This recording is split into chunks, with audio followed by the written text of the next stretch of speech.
Welcome back to this week's episode of Marijuana Mind with yours truly, Dr. Davis and Cynthia Dynamo Brewer. What kind of nickname? What kind of nickname? You got my dogs going all crazy. What kind of nickname is Dynamo Brewer? I sound like a WWE wrestler from like the 1980s. I thought you were.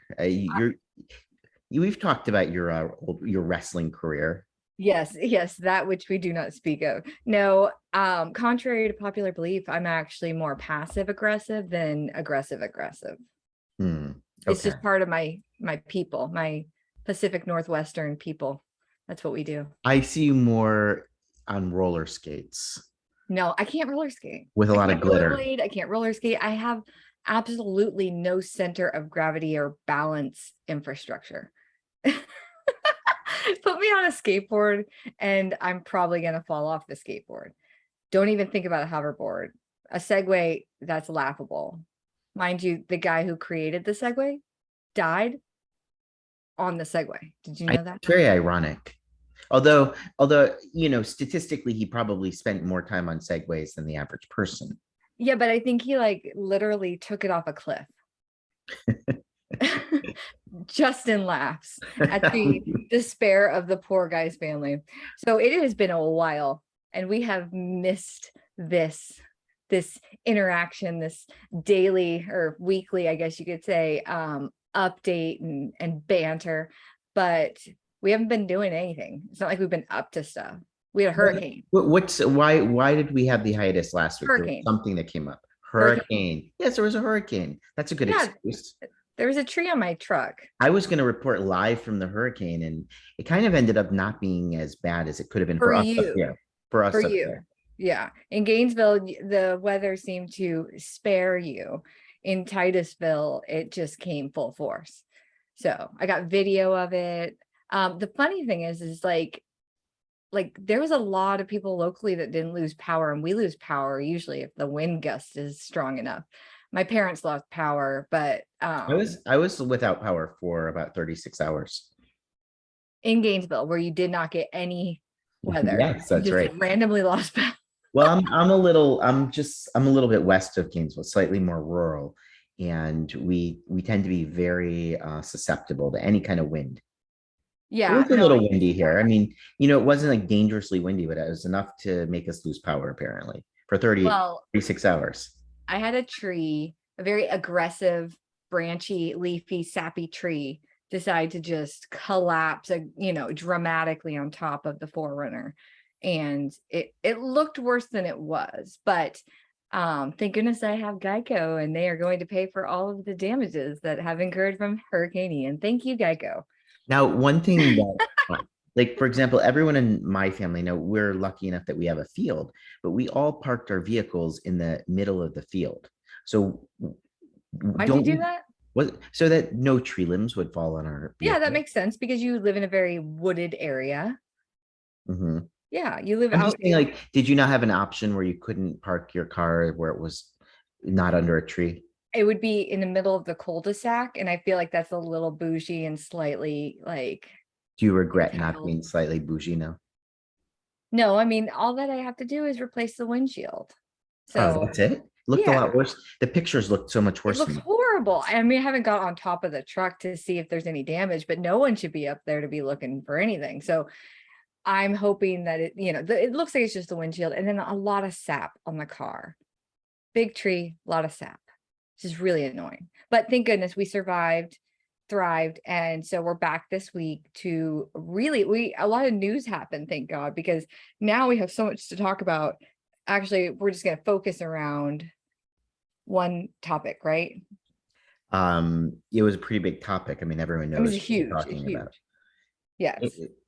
Now, obviously, we're talking about Biden. For those who don't know and live under a very weird rock, okay, go ahead. Everybody knows, but before we get into that, because that's going to be the main topic of, just to talk about, to bounce things off of one another. And is there anything else that we want to mention? I'm sure, like the black farmer's license, for example. Do we want to mention that? I mean, that's up to you. If you would like to touch on it, It sounds, rumor mill says that it has been awarded to an individual or group, and that person will have that coveted one license that we've been waiting so long for. Is that Mhm. correct? Is that what you've been hearing? Yeah, that's correct. They were awarded it. Are we not allowed to say it? It's not an official, the TG. Well, I mean, you just did. So I guess it is what it is. Breaking news here on the Marijuana Mind. Well, I guess like we anticipated, those who did not win the one coveted license would probably litigate themselves into like immediately litigate, I would say. That Right. was anticipated. So I think that's what we're going to start to see now is the scoring of the license, the breakdown of the scoring being just completely torn apart and dissected so that those who did not win can kind of see if they have grounds for litigation against the OMMU on the way they were scored. Just like Right. Because there's, history repeating itself. well, there's the problem is that there are multiple reasons why a lot of things around the actual application were done very poorly, including the fact that, there's very few African Americans that were actually part of the Pigford litigation left. This was a long time ago. So they're all between 70 and 90 years old. Most of them have died off. And that in and of itself creates problems, let alone like how they had to be qualified. Here's the problem. Can you sue based on it being a poorly written bill? And the problem is that they're going to say, well, we were just grading it on the bill itself. We can't go outside of that. So there's going to Well, have to be some pretty creative lawsuits, although I'm not saying there won't be, and there's not reasons to sue, but it's a little bit more complicated than, people might imagine. I think that it wasn't like a bill that was introduced that they passed. This was something that was in the original language of 381-986. So we passed legal medical use in 2016 November. We start legislative session to kind of drop the framework. We couldn't do it. Then we went back for a special session midsummer of 2017 and we came up with that language. So 2017 midsummer, signed by Governor Rick Scott, and that had the Pigford-Glickman language in it about awarding it because of the way that they licensed the originals. So that was there, but that Right. wasn't there is how they were going to score each applicant. And they did say, obviously, when the application was released back early this year, that, here's the things that you have to be. You have to have, somebody who's part of the Pickford-Glickman litigants. You also have to have an infrastructure of this amount of money so that, if the business doesn't do well, you have, surety bonds. And then you also have to have that elevated application cost. And then obviously all the criteria of running a vertically integrated cannabis business. But just like they did back in the first licensing process, they didn't really change up the scoring that much.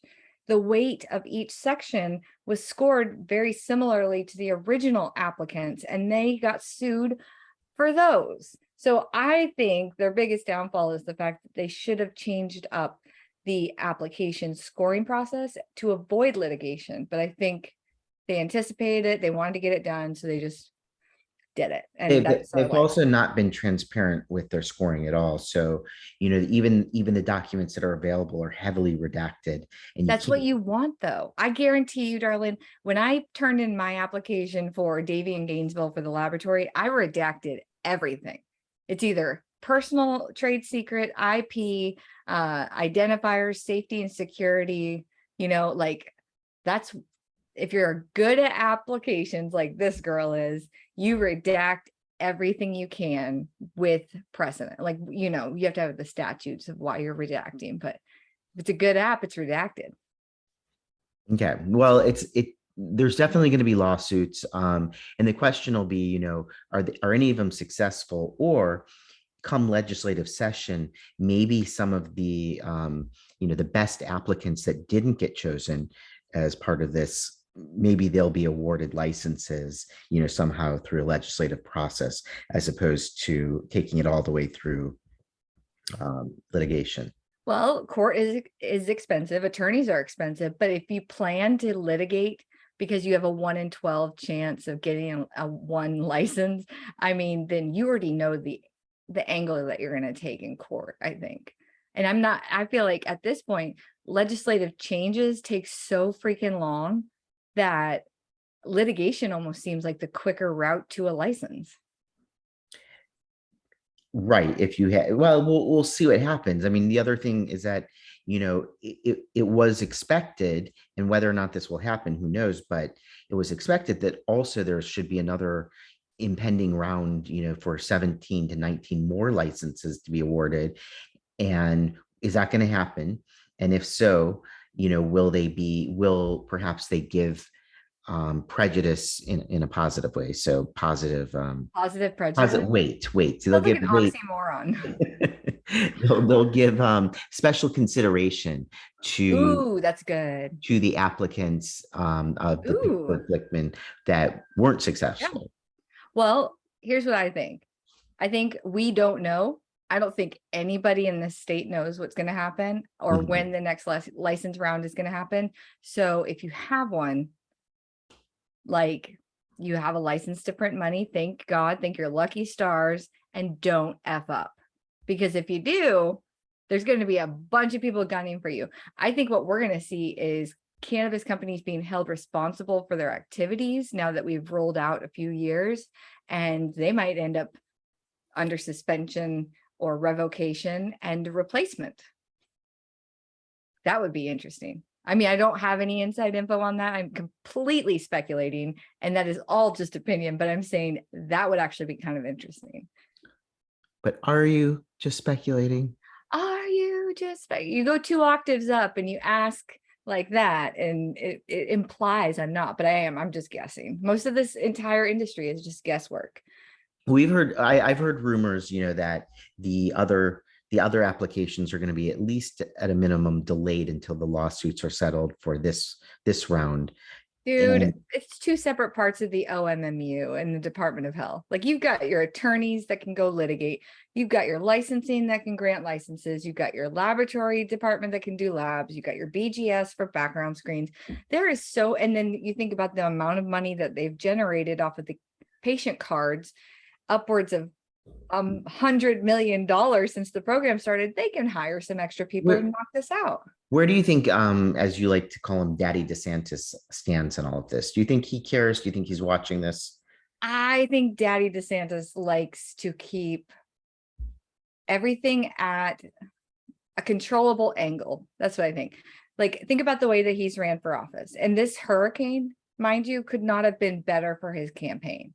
I'm just saying, like the hurricane, and I'm going to quote an article that was incredibly powerful just reading this, but Daddy DeSantis obviously was already ahead in the polls. He was getting a little bit of like catch up with Charlie Crist, but this hurricane, um, just seeing the softer side, seeing the way that he handled it, seeing that kind of just locked it in. And one reporter actually said to some analysts, it left his opponent's hopes of toppling him lying deep among the hurricane wreckage. That's so powerful to me because he's right. I mean, Charlie Crist is kind of out of money. He spent a lot for the primaries. Daddy DeSantis is well funded. He handled the hurricane well, and all of his campaign, like I haven't seen a Crist you know, advertisement, but all of his campaign advertisements are like, hey, remember how I kept the state of Florida open? You're welcome. People like me. DeSantis out. Mic drop. Like it's just not about like anything policy related. It's not about anything like he just doesn't have anything to prove. He's like, you guys love me. I, like I you're mean, I gonna think vote that, for me. You I love me. mean, it's hard to imagine a Florida where DeSantis is not elected the next governor. Let's be honest. Yeah. Yeah, it's gonna Whether you're pro DeSantis or not, you know that he's probably going to be elected. So so I think because he's just everything's kind of measured, everything's kind of strategic and planned out. Like I don't think that DeSantis, because it's never been on his radar, really on his, platform, he's going to stay away from cannabis. He's not going to help it, but he's not going to hurt it, I would hope, but I don't know. At this point, this kind of ties into our main story for why we're doing this. And we're going to do some shout outs first, and then we're going to get right into President Biden. Not so sleepy Joe. I'm going to say, I'm going to give him credit where credit's due, but I'm going to do some shout outs first. And then this is a really good segue because of the state issue with the Biden proclamation of 2022. But first, I want to give a shout out to my girl, Ashley Lawson, and her amazing family. She has been my friend since I was like 13 years old. This girl and I, oh my gosh, we got in so much trouble in high school, and we were just horrible. We would just like sneak out and like see boys and drink Coors Lights together and like wine coolers. And, after college and I moved down here, like she started her family. She's got like 1,000 kids, and I love them all equally. There's Elise, and there's Josie, and there's Tilly, and there's a bunch of these kids. Well, And now everyone in Denmark knows about Ashley Lawson. well, she's my best friend. She's my best friend ever. And there's Mackenzie, and I feel like I'm forgetting one of them. Hold on. I have to write it down because it's going to drive me crazy. All right, this. Dude, if I don't get the on. last girl one, I'm going to get so much trouble. But I got to see her for the first time, and that was awesome. So I said I would make sure I shout out to her, Chase, and her wonderful family on the podcast so they can listen. And then the other shout out was for the crew at the Green Dragon Titusville location. So Green Dragon is a huge cannabis company out of Colorado that decided to participate in the Florida market. They came out here, acquired a license, and they are bringing over some incredible genetics. I tried this Kepler 22. Now, I'm not a flower girl all the time, but when I do flower, I'm only going to be smoking this from now on because I think it's a sativa based. It is a specific strain to their company.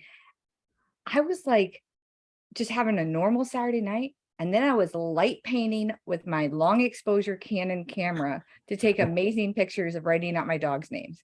Like this evening went from 6 to midnight. It was fast. I mean, this was some of the best stuff that I've had in my entire cannabis life. So I made sure I wanted to give them a shout out because they were amazing. The customer service over there was phenomenal. Ken, Leah, Portia, and Jamie were all helping me out over the course of 2 days because I had to go back for some more. They had amazing specials. So I don't really do that often, but I definitely wanted to give Green Dragon Titusville crew a shout out. And so I hope they're listening to this episode, and I will be over there to get that special Kepler 22 in a couple hours. Mark my words. 22. You would love it. Brought to you today. Would one of mine. it. I also got some sex grenade. Well, they definitely they're good at names. They also have dumpster fire. You look so lost. I wish they would let me name some strains. I know that's not even like keeping the integrity of strains in the cannabis space, but I feel like I could come up with some pretty good names. Yeah, probably. You're good at that. You're definitely good at that. I thank you. I know I am. You seem distracted. So do you have any shout outs? No, not this week. No shout outs. Nothing? You don't care about anybody? I'm just not giving shout outs this week. Why? I'm sorry. No shout outs. Okay. No shout outs. You hate everybody equally. All right, let's talk about the prez. You want to start?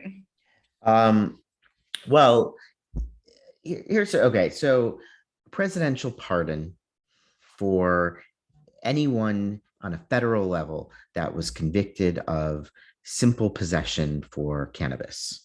Okay, but what does that mean, doctor? Yes, what does that mean? Well, on one hand, it sounds great, right? Things that we've been preaching about, for so long.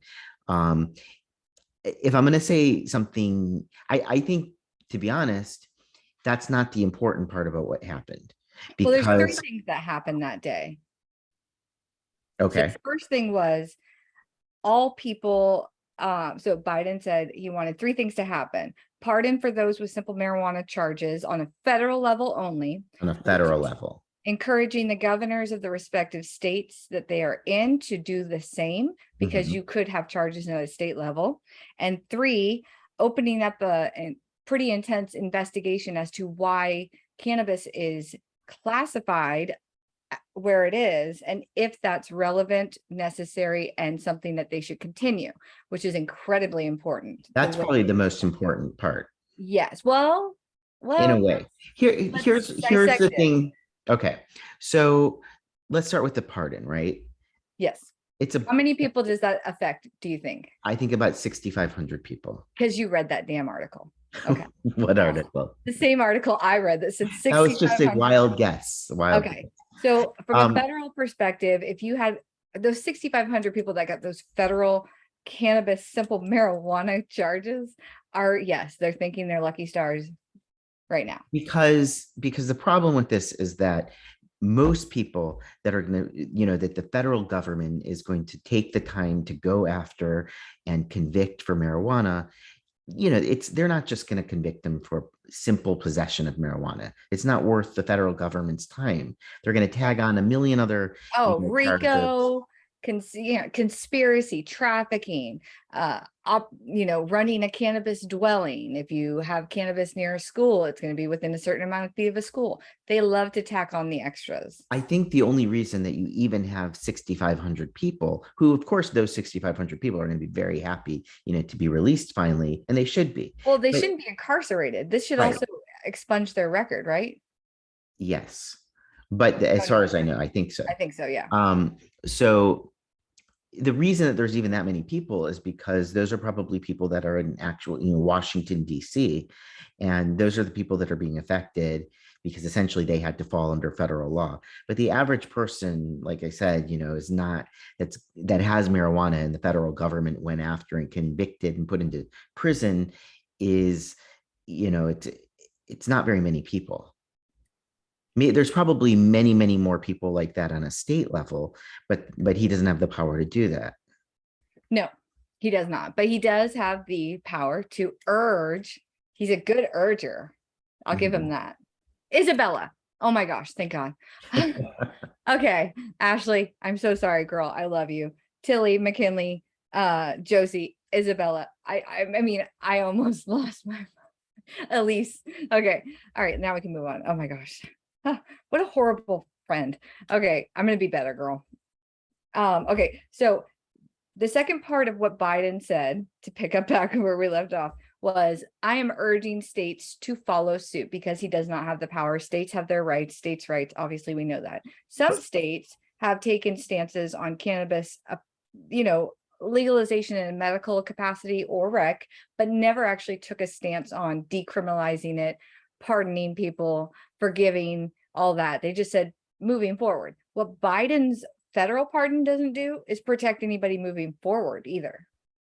So like, it doesn't mean that they can't still get a simple marijuana charge. It just means if you already have one, like you're going to be pardoned, but it's not going to prevent you from getting one. So that's one thing to keep in mind. Okay. On a state level, because some states have not taken a stance on righting the wrongs from the people that might be incarcerated, he's urging them to follow suit, which would be really great because it's not that big of a jump to say simple marijuana possession charges. Come on, just follow suit. But this is where every state is starting, because of the way that this is a gubernatorial year and everyone's like, okay, whoever sympathizes with Biden obviously is really lax on drugs and all that. So they're using it aggressively, anyone who takes a stance. In Florida specifically, it gets very interesting. Florida today, Monday, okay, 10/10/22. Our girl Nikki decides to send a letter to Daddy DeSantis, with the support of Chevron Jones, who's a 38-year-old Democrat out of the South Florida area. He actually took over Oscar Brannon's seat. But this man is the first gay person, the first LGBT Black person to be elected to the Florida legislature.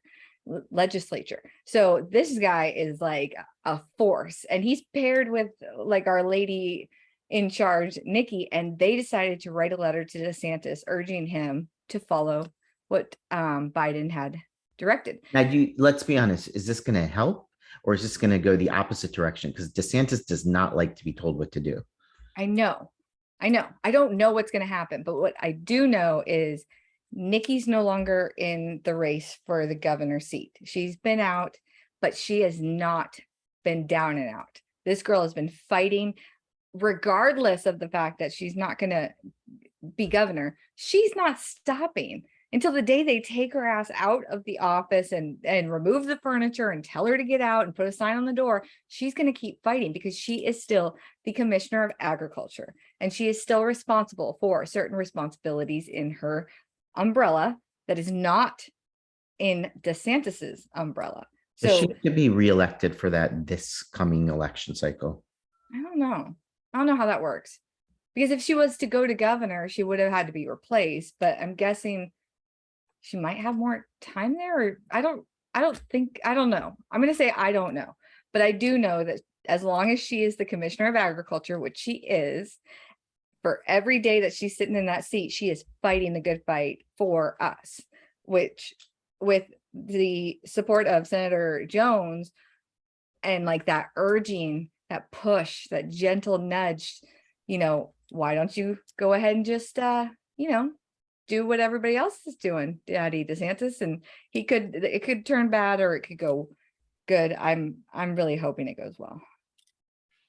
Well, let's hope so. But, again, it could, I don't know that he's likely, he's very much in opposition to Biden, right? So he very well may not. Because he's a Republican and Biden is a Democrat. And he's probably going to be running against Biden for presidency if Really? Biden actually runs again. Well, so he tends to be very contrary to mainstream Democratic things. He hasn't been particularly cannabis friendly. He's done a few things, but he's not overall cannabis friendly, I wouldn't say. So I think the odds of him following suit, based on Biden's urging him, are very slim to begin with, very slim. And then, Nikki coming in, who, they are basically almost sworn enemies at this point, and urging him to do it even, more so. It makes sure, like, it looks good for her. But what would it look like for him to not do it? I don't think, what are people going to do about it? Nobody's going to do anything about it. Okay, so you've got like the people on the side, the red side and the blue side on the mainstream media weighing in on this and saying pretty obviously, one is very devil's lettuce, very propaganda. You're gonna get, it's a gateway drug, you're gonna get knocked up and be shooting up cannabis before you know it. Like every scare tactic you can use, they're saying, they're starting that little rally. And I'm like, all he did was pardon people for simple possession and charges. Okay. In the respective states, those governors, depending on if they're red or blue, are going to make moves. Now, the governor in North Carolina is pushing to legalize marijuana possession after the Biden pardon and end the stigma. That's Governor Roy Cooper. Okay. And it's so funny because they're like the little hat to South Carolina, who really just does not like cannabis that much. So North Carolina is already doing it. Then you've got people like Texas, who's like, no, Texas, love Texas. That's about it. I think that was a direct quote, by the way. Pennsylvania Governor Tom Wolf issued one-time large-scale pardon for people with minor non-violent marijuana convictions on Thursday. That's exactly what you should do. Non-violent minor convictions. And actually, that's better than what Biden did. That's one step up, because Biden said possession charges. But what about somebody that was, like on the corner selling a little bit? Is that a simple possession? No, that's a trafficking or right. So, and they don't really get any. And let's be honest, like, do they really need to be in prison for doing that when you have companies that are worth hundreds of millions of dollars? You have billions of dollars in commerce, though, of people that are legally doing it, the good old boys, the rich And they were vetted corporations. appropriately and they followed the rules. I'm not saying it's right or wrong. Yes, I'm just playing but devil's advocate that a drug dealer that was slinging on the corner is not the same as one of these companies that gets it is the vetted. same. It's on a small scale. It's Is somebody he that's paying taxes? trying to do something for themselves. Now, maybe, it's obviously it's not through legal purpose Is he testing his channels, product? but it doesn't. I'm just Is saying he that paying taxes? should they be in prison and another No. person is becoming a multi-millionaire for doing essentially the same thing, but on different scales? Okay, well, one person is paying like millions of dollars to operate after being vetted through a strict process. I'm not saying, first of all, I don't think anyone should have ever been arrested for cannabis. I think it's bullshit that we're spending money to keep people in jail that did anything to do with cannabis. So like, I feel like it should just be all is forgiven. Okay, go have fun. Like, go back out there and learn a lesson. If you didn't hurt anybody, okay, if you didn't like, well, what do you do? Like throw a brick of cannabis at someone like violently? No, No. if If you you're were armed and it was and you robbed somebody and but then that's you not stole their cannabis. and That's you stole their right. cannabis and then you got pulled over and you got caught with the cannabis after an armed robbery. I mean, that's a whole series of incidences that can't happen together. But all I'm saying is if you didn't hurt anybody, then you should not be around people who hurt people. That's it. That's it. Cannabis never killed anybody. And I'm fairly certain that small time drug slingers on the corner have not taken any lives. Let's hope. But if you didn't hurt anyone, you should be released and not be around those who have hurt people. That's it. But we're going to start to see the states take their stance. And this is going to be very telling on how the governors of the respective markets are going to act. Michigan, for instance, Governor Gretchen Whitmer, Democrat, she's focused on helping law enforcement go after the violent criminals, which is great. Texas Governor Greg Abbott, obviously, nah, I'm good. Love Texas. But Beto O'Rourke, who's in Texas, is like, hey, everybody else, I'll legalize marijuana if you elect me. And I love that. So now I'm pro Beto, sorry. Massachusetts Democratic gubernatorial nominee Maura Healey promised to pardon state convictions for simple marijuana possession. So that's somebody who's wanting the seat, not holding the seat, saying, I will do this if you give me the seat. So that's fun. Mhm. I love it. And then, because that can't happen here. It's either Daddy gets on board, Daddy DeSantis gets on board, because it's highly unlikely that Christ will be able to win the seat. And even if he says he'll do it, it's not going to be enough to get him in that seat. So other states have the opportunity to really capitalize on this as a platform for their, taking over the governor's seat. So in Arkansas, oh, go ahead. I don't think my prediction is no. DeSantis does not follow suit. I don't think so either. That's a good prediction. Arkansas Republican Governor Asa Hutchinson called Biden's latest move a flag of surrender a flag of surrender in the fight to save lives from drug abuse. Dude, somebody needs to replace her. They do. Come on, Arkansas. I know you're listening. Get them out. Put in somebody else, because that statement shows how far removed that Republican governor is from reality. It is a flag of surrender in the fight to save lives from drug abuse. Lady, that attitude's better suited in the theater and not in the Capitol. Just saying. Your thoughts? Is it going to help her get elected? It depends if it's a red state or a blue state. I haven't paid a lot of attention to Arkansas on what color they are or aren't.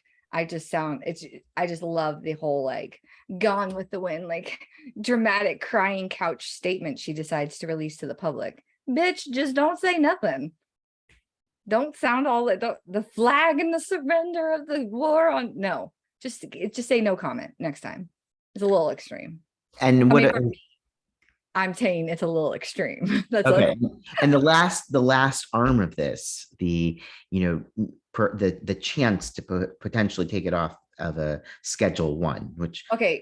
Let's talk about the difference between deschedule and reschedule, which is incredibly paramount for this and everyone else's understanding of what this means. Biden said, I will federally pardon those with the federal crime. I will urge the states to do the same, and I will investigate whether or not cannabis should be scheduled as it is. That doesn't mean anything unless he defines what the end outcome will be. Is he talking about rescheduling it? Because if you reschedule it down to something less intense, because it's up there with heroin, then you're looking at it still as a drug, but it might have oversight from agencies ran by the federal government, like the other drugs that are scheduled. Okay. it'll become a prescription instead of a Yeah. recommendation. It'll Well, become very no, right different. now it's a drug. It's a Schedule 1, right? Correct. Just like heroin. Correct. It's Okay. not regulated by the FDA except for And to they say don't that want it's it. strictly illegal. Strictly illegal. They don't want it. They don't think it has medical benefit. It is a drug. It hurts the population. It's bad, bad, bad. And it But also makes it move very down difficult. the scheduling list to Schedule 3. What's on Schedule 3?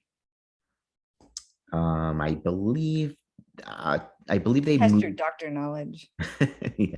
Let's see. I'm going to say that tramadol is now Schedule 3. It used to be a Schedule 5, I think. Ketamine's a Schedule 3. Ketamine's a schedule. I was going to say Anabolic maybe. steroids. I was going to say maybe benzodiazepines, but I think that those might be Those Schedule are 4. 2. No, they're No? not. No. You're the doctor. Schedule 1 is ecstasy, heroin, LSD, marijuana, peyote, and it sounds like one of these things is not like the other. Well, you know what? No, I think actually, to be honest, that all of those things you mentioned, except for the heroin, probably shouldn't be on a Schedule 1. They should be No, just they should. scheduled. Yeah, because of the psychedelic research that everybody's going through right now, I can see that happening. So ecstasy or MDMA, I would say they should be a little more specificity there, but heroin is bad. There's really no medical use for heroin, in my opinion. I don't know, unless you have some insight. LSD, Methamphetamine, let's keep that on the Schedule 1. I don't know if that's on there. I'm sure it must. Of course, it has to be. Just a splash of meth. Okay, so peyote, psychedelic, marijuana, LSD, psychedelic, ecstasy or MDMA, psychedelic, but heroin needs to stay there. Okay, so if you go to Schedule 2, you're looking at cocaine, morphine, hydrocodone, oxy, fentanyl. I think cocaine is Methadone. Schedule 1, isn't it? It No, only has a. I'm looking at the list right now. There's only one reason cocaine can be prescribed. I know you told us that one time when we You had remember testing Logan on. It was for vasodilation of the nasal cavity. vasoconstriction. Oh, I got so close. Just give me some of it. For a specific purpose. Why do you want to constrict the blood vessels of the nose? It wasn't allergies, right? What was it? If they're bleeding. Oh, nosebleeds. Yeah. Nosebleeds. If you have a nosebleed, snort some cocaine and your nosebleed will go away, but then you'll have a bunch of other issues. It can only be given in certain, like in hospitals, for example. But having fentanyl and hydrocodone and like oxy on Schedule 2, and then you got weed on number 1.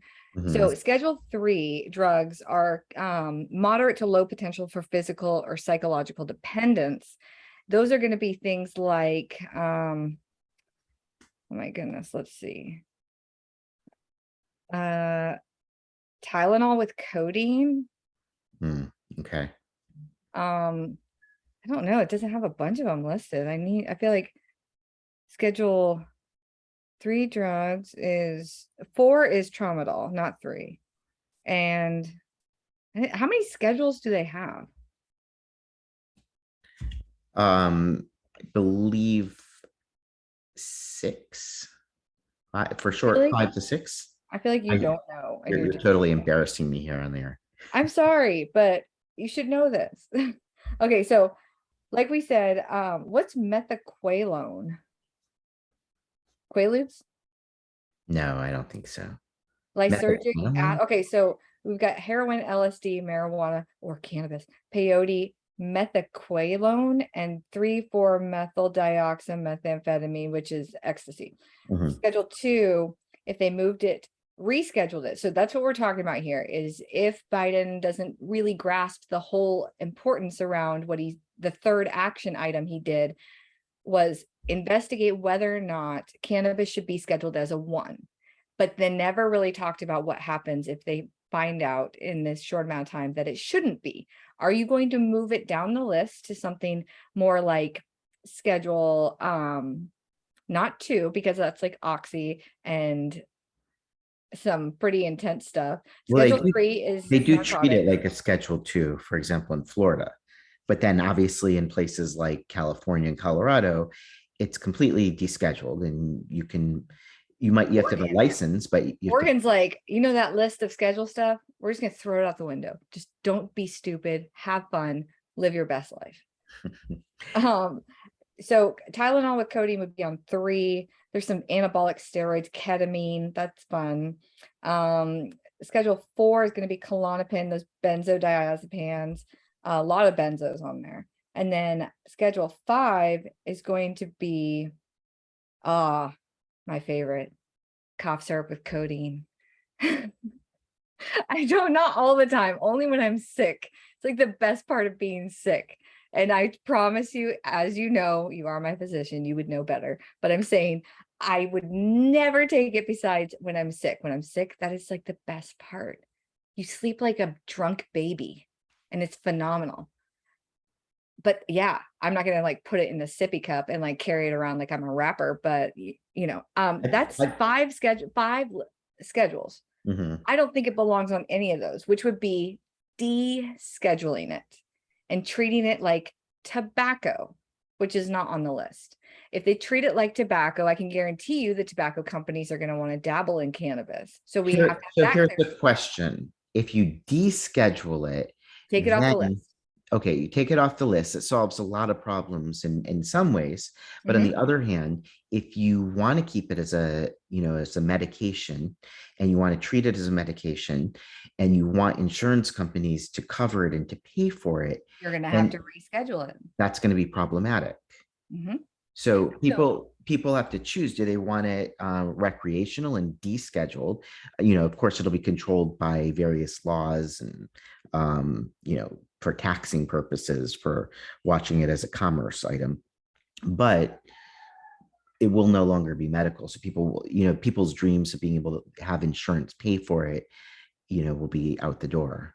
okay, well, let's think about it though.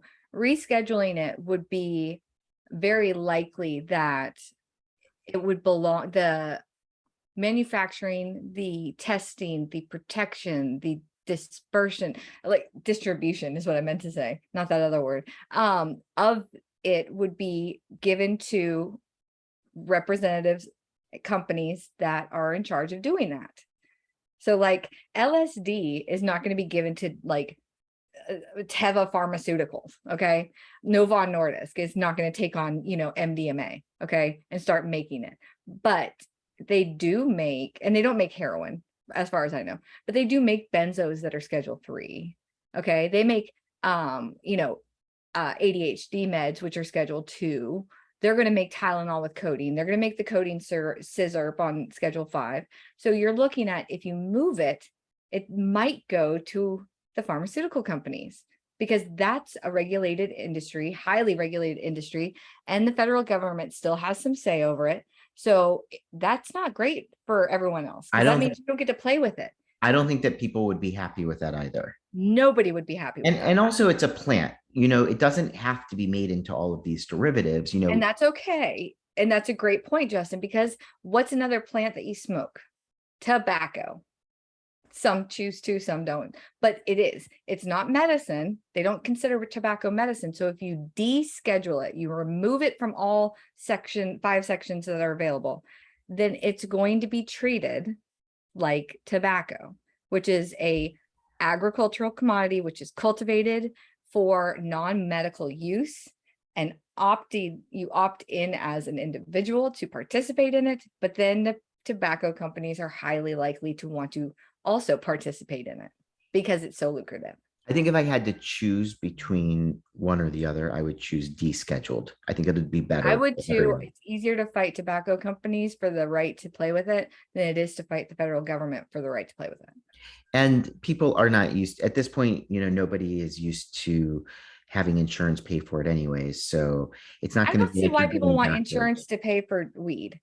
I know it's because convenient, because but it's that's only expensive. okay. And Yeah, it's expensive to be a patient, but Justin, they should just lower the prices. well, I think what should happen is that everyone should be allowed to grow their own plants. Selling it is one thing, but growing it for yourself, how can the government tell people that they can't individually have some plants for their own medicinal They use, can tell them right now not to do it. but yet they allow for these, we're just talking at a plant, and yet they allow for these, large companies to produce millions of plants, Right, millions, and because to they're being sell, regulated. They can't okay, so here's the thing. but they're If they selling them. deschedule it, right? Okay. And we are able to have it available at any time, no stipulations, then don't ask insurance to cover it because at that point it's not medical only. Right now, when it's a medical only environment like we have here in Florida, and you want insurance to pay for it because it is your medicine, and insurance would pay for a narcotic if you wanted that, but they won't pay for a holistic approach if you wanted that. That does seem very odd, but we And all seem to push for that legalization effort, which then eliminates insurance altogether because it's an open available product. and furthermore, and I've said this before, but if it's only as a medicine, and you have to go through so many things to be vetted, by Uh-huh. physicians and records, and we have to do so many things as physicians. If it's a medicine, then again, shouldn't people be able to, and it's a plant that grow their own medicine, as opposed to having to rely on these companies, non-medical companies, Yeah, that are growing it, growing almost as much as they want, or a lot, they're a growing a lot. lot. There's a They're lot. growing a lot. They're making it into whatever they want. They're selling it to people. They're not selling it as a medicine per se. It's not regulated so specially as a medicine. It's certainly not priced. There's no capitation on price. Like if it's a medicine that people need because they're critically ill, which is what Florida That's says, what they say they are. Yeah, that's what then is mandatory then how can you just let these companies sell it for as much profit as they want? because they don't want to get involved. No matter what, it's federally illegal. Insurance is usually a federal type activity, right?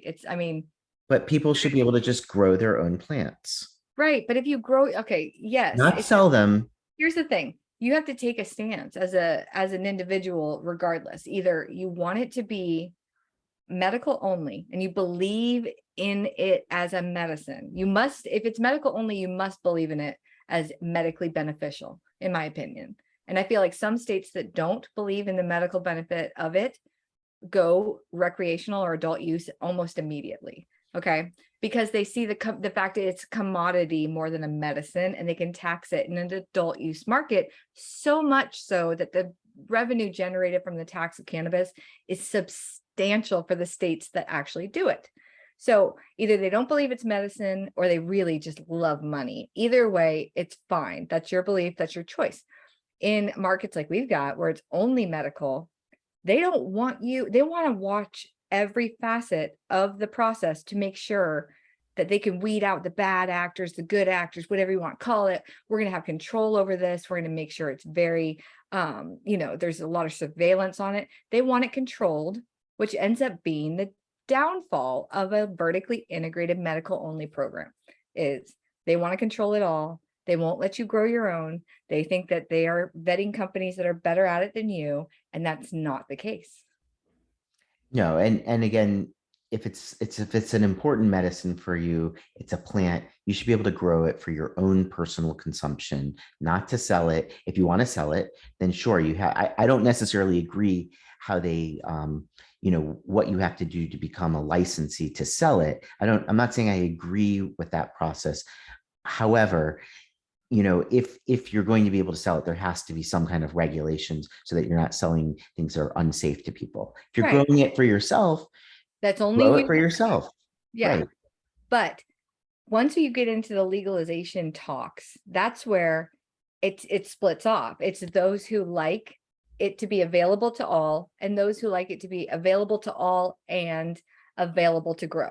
But there is a hybrid situation, which we've seen in many Yes, states. some states, not lots, that Well, allow most you of to the do Western states, for either or. example, is that while it is adult use recreational, Mhm. you also they recognize its importance as a medication.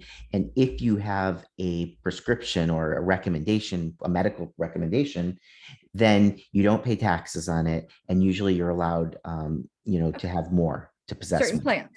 Yeah, and sometimes they'll let you grow for others in some markets, which can be good for those who want to have control over the cultivation of it, know that it's safe, but they just don't have the ability to grow it or the knowledge. And then other people can grow for them. I mean, there's a variety of different regulations in Yeah, place that to right. That gets prevent. into a gray zone, of course, where people then start, oh, I have, like a collective of 1,000 licenses, so I can basically have my own farm because I'm growing it for these people. Yeah, but I really don't think that there has to be, like, who cares? At the end of the day, who gives a shit? Like, if it's an adult use market and Bobby down the street is growing for, Cindy, Bobby's growing Cindy's weed because Cindy doesn't know how to grow weed, that's fine. And then maybe Bobby slings a little bit of Cindy's weed to like Nolan or Jasper. I don't know. I feel like these are all normal names. Yeah, but what ends up happening in those markets is that someone will get multiple licenses that they can grow for, Who and cares? then It's a and then adult because use. they're not just giving it back to those people for free and saying, here, we grew this great weed for you. They're selling it, and the people might get they might get a small percentage of profits from that back. So then it becomes a business rather than truly. There needs to be some kind of regulation on that, because if you're selling it for money, then Right. it should be regulated to the point where at least you know that it's being tested and it's safe. You shouldn't Right. be Well, if you're right? selling it or giving it to anybody in exchange for anything, like if you are in control of your own health, if you want to grow your own weed and mess it up by yourself because you watched a YouTube video, that only affects you and you will be the only one affected. If you are giving it as a gift Mhm. away to other people, then you're essentially responsible for what happens to that person if you don't do it the right way. And if you sell it to them, what is the difference between gifting tainted, like contaminated weed and selling contaminated weed? It's both kind of shitty. So Well, just there's a difference though, because right, selling it becomes a commerce that you are trying to benefiting get people. financially off of, yes, that business sale, but so is the government. The government at that point is benefiting financially off of the taxing of an adult use program. So everybody wants to get their piece of the pie. We know how ass backwards and upside down this can be, but what I'm really afraid of, Justin, to be honest, is that although his heart is in the right place, President Biden should be very, very specific on the findings of the FDA investigation into if cannabis should be Schedule 1, because the re versus D argument will be very significant for not just our industry, but anybody who utilizes cannabis across the nation. So that's that was our podcast. It If I was wanted, if I wanted to go plant my garden with tobacco right now, mhm. I don't think you can. nobody. I don't think anybody cares. Are you? I don't. I think you could. I don't think you could. You can sell it. You can't sell it, but I don't think there's any regulations that would prevent me from growing some tobacco. And same No. with beer. If I want to make beer, my own personal brew of beer, and I want to grow all the ingredients for it, or buy the ingredients and have some home brew, nobody cares as long as I'm not selling it. Okay, so you are allowed to grow tobacco. It's just, according to the internet, not very popular. So just so you know, you're going to be part of a very niche group of people that only want to smoke tobacco that they grew themselves Mhm. Yeah, because they can control what goes in it. Does this not sound right. familiar? That's right. When I don't always smoke a blunt, but when I do, I want it to be my own tobacco. The most interesting man in the world is now a cannabis enthusiast. Yeah, I guess you could grow your own tobacco and, you know, but you could also just go buy it. I don't know. I feel like in an adult use market, the amount of revenue that's generated for that state when they go adult use is Mhm. so significant. It almost puts blinders on any lawmaker that wasn't in favor of it, because they're like, look at all this money coming in. Why was I such a jerk? And why was I opposing this? Why was I in such strict opposition of the cannabis plant? Because look at all this money, free money coming in for the state, my state. So any governor right now that's really not hopping on the Biden train of pardoning um, is going to be in for, you know, a very less lucrative awakening. So I think that it sounds like both of us are in agreement that the best way to go here is to deschedule cannabis. D, D's, Deschedule. D as in D's date. nuts. Yes. So if anyone asks you your thoughts on the Biden proclamation of 2022, the 3 directives passed down from our sleepy little president, I mean, it's adorable. I love the fact that he's at the age where, like, if he's got a hot mic, he doesn't give an F. Like, he has so many records of him with a hot mic just kind of popping off at the mouth. It is comical. I love the quotes that he says. I love that he's kind of like on that cusp of, I don't know if he's okay. And like, is he just being funny? Is he just like that old man that makes kind of weird jokes? I love it. I love the spontaneity and the like unpredictability of it. So yes, he does look sleepy sometimes, but maybe he's just high. Maybe it's high. Yeah. He would love it. I think he'd be great on it. But Was this, do you think that he did this out of the goodness of his heart and his beliefs? Do you think he did great it question. because Harris made him do it? Or do I you don't think really he did know it how as a, Kamala, I don't know how Mrs. Harris, Vice President Harris, I don't know how she really plays into this, to be honest. I don't really see her as a player in these directives from the president. So I feel like maybe if she is canna friendly, she should have spoken up a little bit louder. So I'm not going to let her have credit. But Daddy Biden, Papa Biden, Sleepy Joe Biden, whatever you want to say, he did say before he ran for president that he would take a stance on cannabis. I forgot exactly what it was that he was going to take a stance on, but this was the step that he was taking to keep his promises. I'm not sure if he's doing that because he doesn't think he's going to have another term, or if he just thought it was about time for him to do something related to this industry and this give a damn. Maybe it's perfect timing with the gubernatorial race where it is right now and how the states might have a little bit of pushback on red and blue, that maybe he did strategically do this right before the election, do you but he think, did say he was going to. So is he this is gonna not out of nowhere. is he gonna run again, or is he gonna step down for a more promising candidate? I have no clue. Good I question. want Cory Booker for president because he's so cute.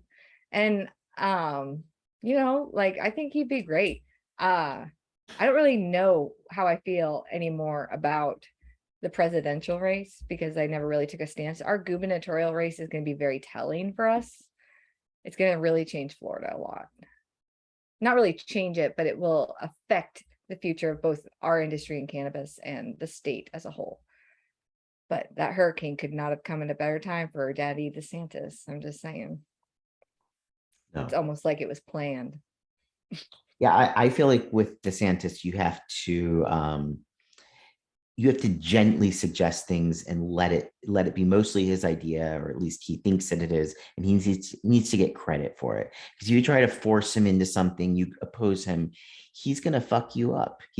Oh yeah. He's not just gonna ignore you. He's gonna go after you and punish you.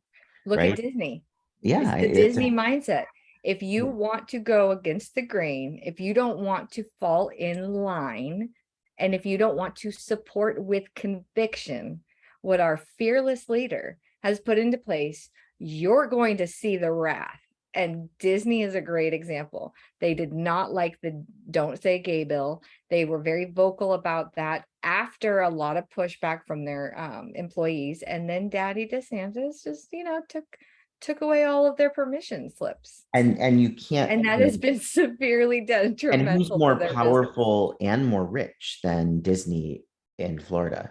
And yet Yeah. Biden, Daddy DeSantis, why am I saying daddy now? Because I made it, I started saying it knowing But that you'd be he has no problem, even going after and punishing Disney. So as an individual, I'm not gonna lie, DeSantis has that big dick energy, and for some reason it's suitable for Florida. It's not suitable in other markets, but for Florida, people like it.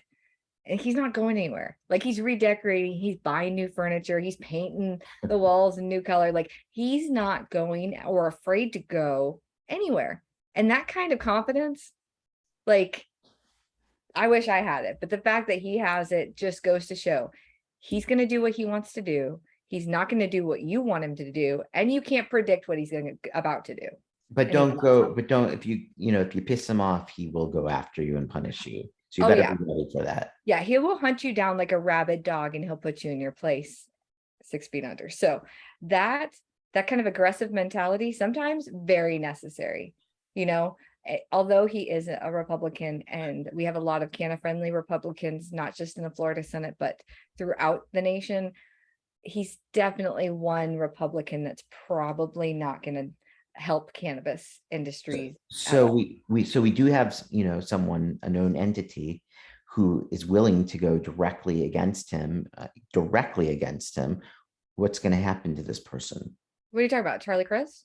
Oh, Nikki Fried, Nikki Fried sworn, isn't up for sworn governor. enemy. So, right, but Well, okay, but right obviously now she is nemesis. okay. So as of today, with Nikki and Senator Jones pushing those letters to fall in line with what Biden said, two Democrats are writing letters to our very Republican governor, pushing him to do what the very Democratic president just told him to do. You've got three different people trying to tell the one governor what to do. What do you think he's going to do? The Ain't opposite. gonna do shit. They need He's to gonna use take reverse it, he's gonna psychology. light it on fire. He's gonna make that a campaign video, and it's gonna go viral, and he'll get reelected for another term. I mean, come on, you guys. You can't have three Democrats go up against one, very confident Republican who is governor and expect him to fall in line with what Joe Biden says.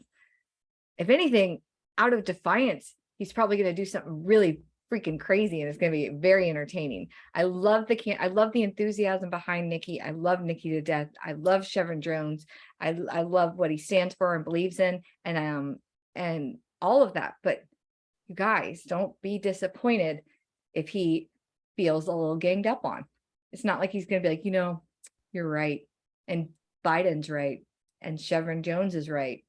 I'm going to go ahead and just pardon everybody because I'm the governor and I'm nice. I think that the people that are saying, going out on a limb and trying to push this, they know that he's not going to do it, right? And they know that pushing is not going to make him do it either. It was already a lose-lose as far as that goes. So They're trying to affect his favor. and they're doing it to bolster essentially themselves, or to try to, as you say, They're not going to affect help favor. themselves get elected because they're not running for the same seat, but they could affect his favor in the state of Florida. Well, someone like Nikki is not done. She's going to do something else. She's going to run something else. So, she's making a name for herself for the You won't future. go down without a fight, and that's for good reason. I like that kind of spunk and enthusiasm. We need that. We need someone that's going to go against the status quo. They're going to go against the leadership and say, nah, F that. Let's do it this way. I like it. Keeps things interesting, and we need her in Tallahassee. Like, we desperately need someone like that in Tallahassee right now, because if she wasn't there, we're looking at a lot of red, a lot of very powerful big dick energy and enthusiasm red. And we can't have that, because our industry, although you might vote whatever way your heart desires, we are kind of classified with the D's. Indeed. So we're already fighting an uphill battle, but we filled our hour with nothing but talks of Biden and hurricanes and my best friend Ashley and Yeah. different types of If phallic people are energy. listening to this episode, it's because they like us. So thank you if you listened. Well, it's going to cover everything and all questions they may have had about what President Biden had said. So we'll make sure to note in the preview that this is going to be all about Biden's proclamation, and they can listen if they want to, they don't have to. We love you all equally and but different. Right? Like Are my you ready to children, sign off? like my children. Like your children, like his children, I love them all equally, but different. That's right. You have a favorite. Everybody has a favorite. No, I don't. Yes, you do. I don't. She's gonna find out one day. I don't. He has two girls. I So love them equally, but differently. I really don't have a favorite. I love them both for different, they have different little quirks and traits that I love. And I knew I wasn't my mom and dad's favorite. I knew that. I mean, I made peace with it. I'm the middle child. So Sarah was the golden child, and Krista was, the first one. So I know I wasn't the favorite. Like, she feels it. Your daughter feels it. She knows she's not your favorite. but honestly, neither one could feel it because they're both my favorites. They're loved evenly and equally, and you I are the love them both to death. world's best dad. All right, so I'm signing off. This is Cynthia Brewer for the Marijuana Mind. We will post this on YouTube because we did a good job. Uh-oh. Well, you should have told me that before I was making all those faces. And No, I love the candidness. I love the pastel blue I would have brushed my background. hair. You should have brushed your hair. That is Creamer what it is. hair. I mean, just wait till you see the preview post photos I picked of us. They're pretty funny. I hope we get a lot of feedback. Do your sign off, J-Dog. J-Dog, J Nasty here, signing off, keeping it lean, keeping it green. As always, join us back next week for Marijuana Minds with yours truly, Justin Davis. The long pause for drama is so respected right now. Mad props, Mike. Drop.